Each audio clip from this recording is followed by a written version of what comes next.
Hello there, my crafty friends. It's Ashley Pfeiffer, the maker behind Stamped AF. I am an independent Stampin' Up! Demonstrator in Canada. And for this week's video, I wanted to mix a little bit of old and new. They're all current, but these actually are both in the annual catalog versus the holiday catalog. This is in the, not the holiday, sorry, the August to December mini catalog. So we're mixing a bit of new and old, like I said, but still current. So I went ahead and did a couple of steps already. I've got a top folding card base. I have some Rich Razzleberry here, and let me just tell you, this is not a color that I go to, like, ever. And because I am the nerd that I am, I was trying to find something that would match my polish, and I know it's really difficult to see, but it is a beautiful, like, neutral dark purple. It's called Mystic Rain. So I thought, okay, let's do that. So I started off thinking I would use the Country Harvest stamp set. Sorry, Country Home. And then I thought, okay, there's a plaid paper in this DSP that it would look fabulous with, and I may still do that, not for today.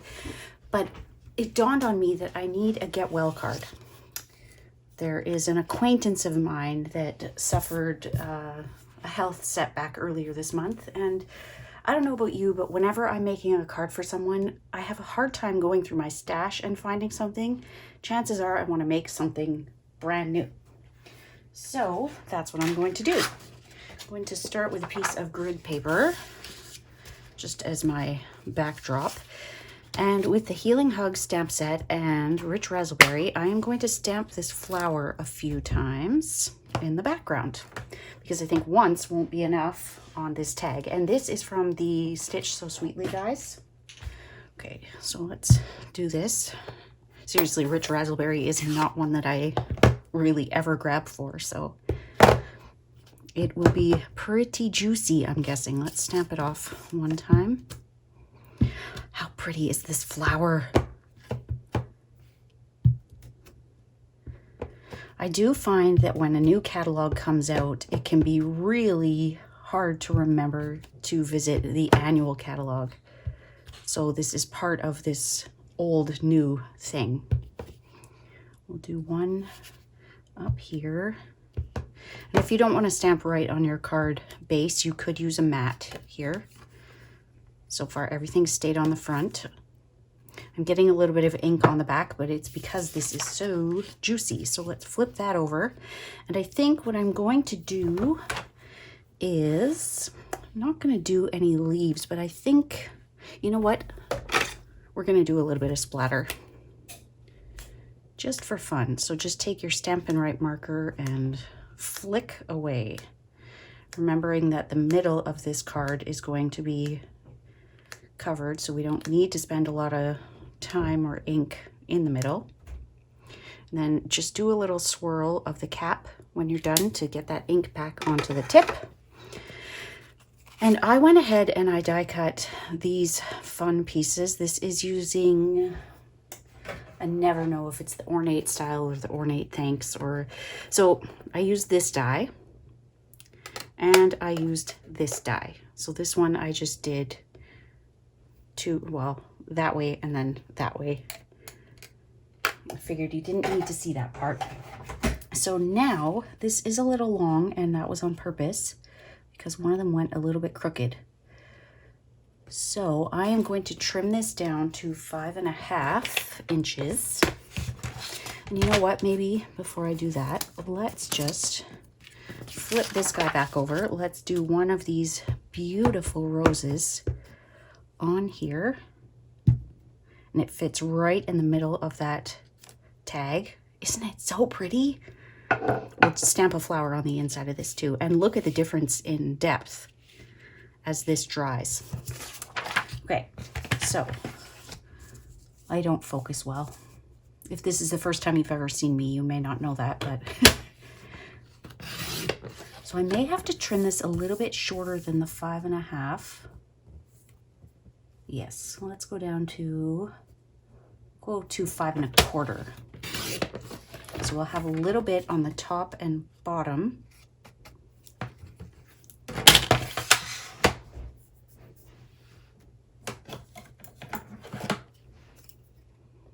just trim that little guy off. And just be sure to poke out any of the little remaining dots that might have stuck in there.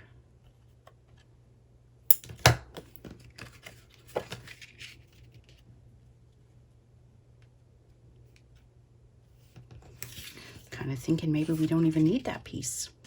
I think we do. think we need some division from that. Okay, so we are just going to mat this piece. Cut it down. Because of all of these little circles, it's not very forgiving. So we can't conserve cardstock by just cutting a couple of strips. I tried. It didn't work.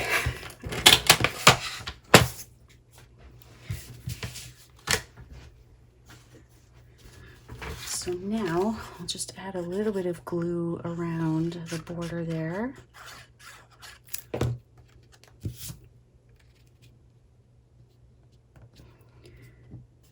You want an even mat on all sides, so the top and the bottom should match, and the left and the right should match.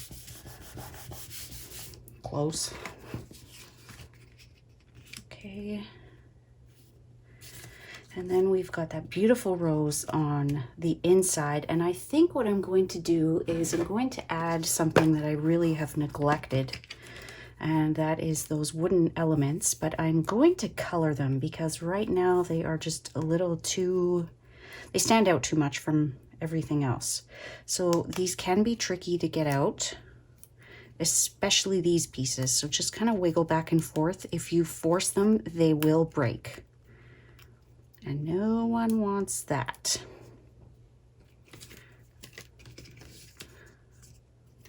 I'm not sure I'm ever going to use those, but we'll see. So I'm going to grab my Rich Razzleberry blends and do a little bit of coloring. I have not colored these before, so I have no idea how this is going to look.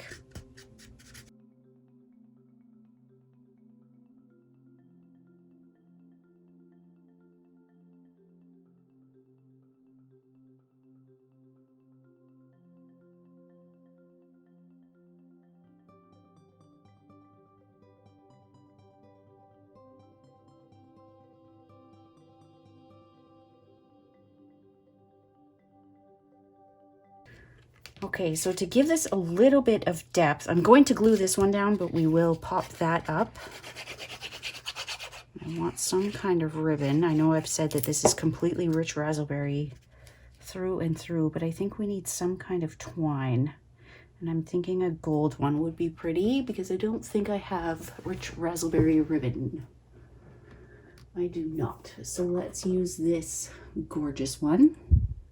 Would help if you saw the side of it, not just the top, right?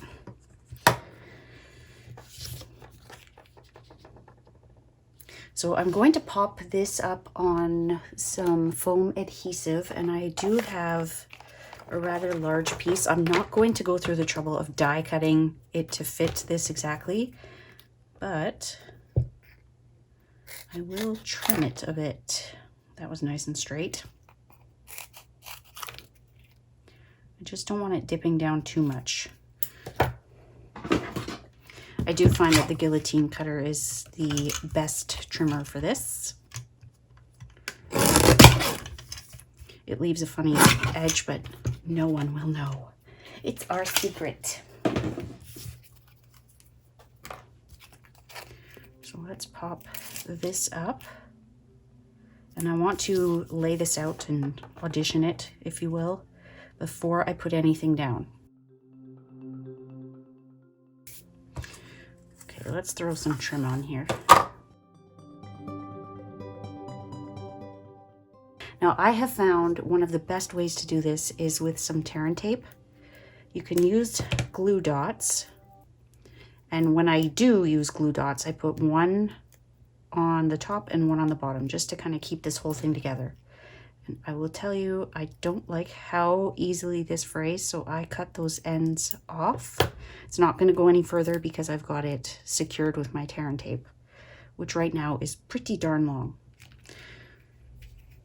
So I am thinking that could work. So let's put this down. I know that's a super long piece, but it's because I was trying to rip it without holding part of it.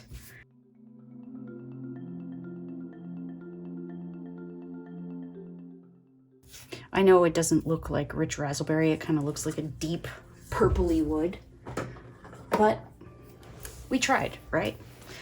I like it.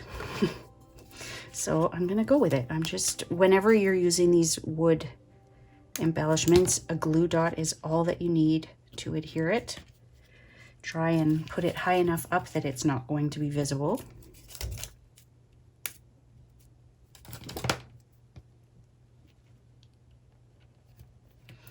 And just tuck it in there. I was gonna say shove it in there, but it doesn't sound very pleasant, does it? So just tuck those little pieces in. I haven't decided, do I want that over there? And then for one added touch, because I keep forgetting about these gorgeous embellishments. Now I've cut them up so that I don't forget, and now I can't find them. There are two options. One, we could use a bunch of these little white dots that I've got left over from the trim in the town. But what I'm thinking, we could use these wonderful ones. They're literally called Wonderful Gems.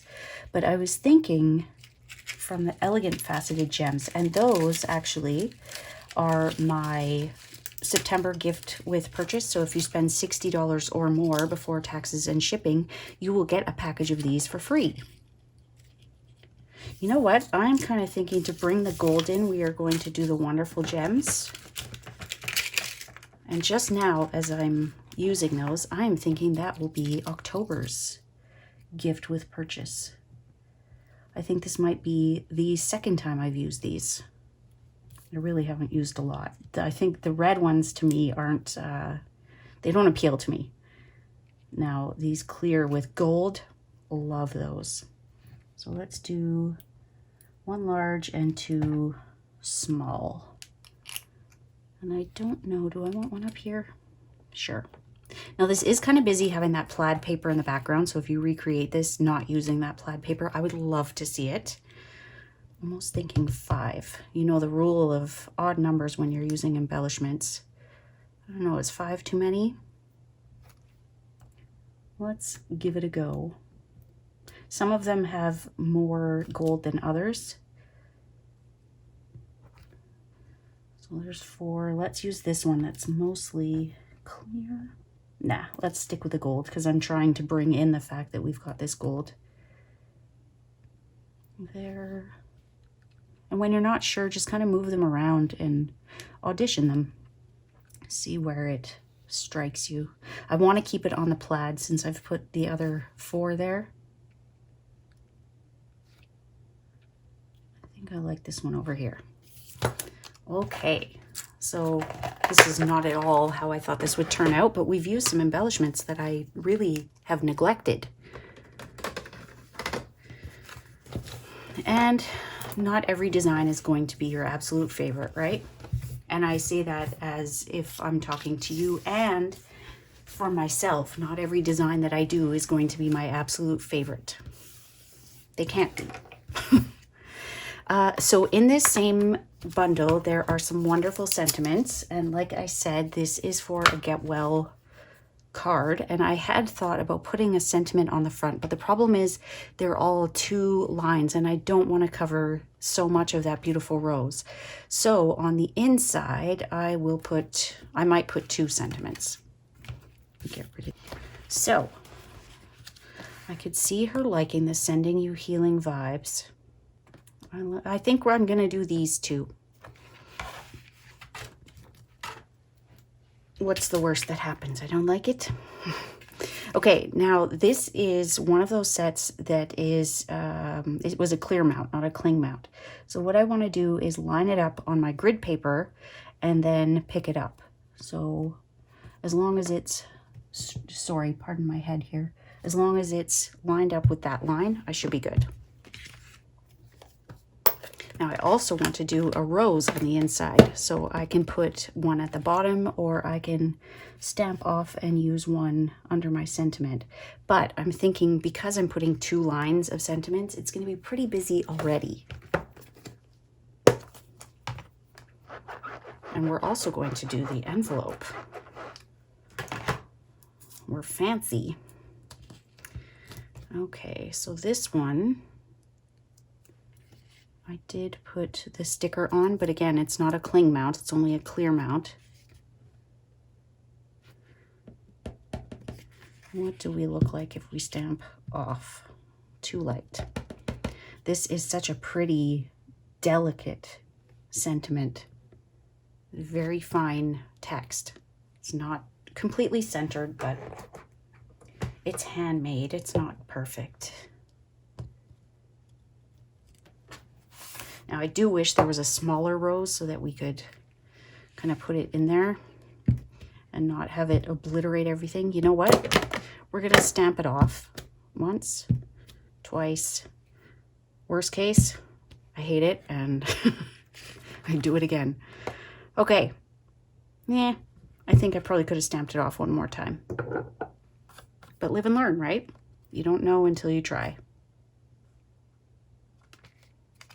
Okay, so that is it. I hope that you enjoyed that. I may end up redoing the inside, but we'll see.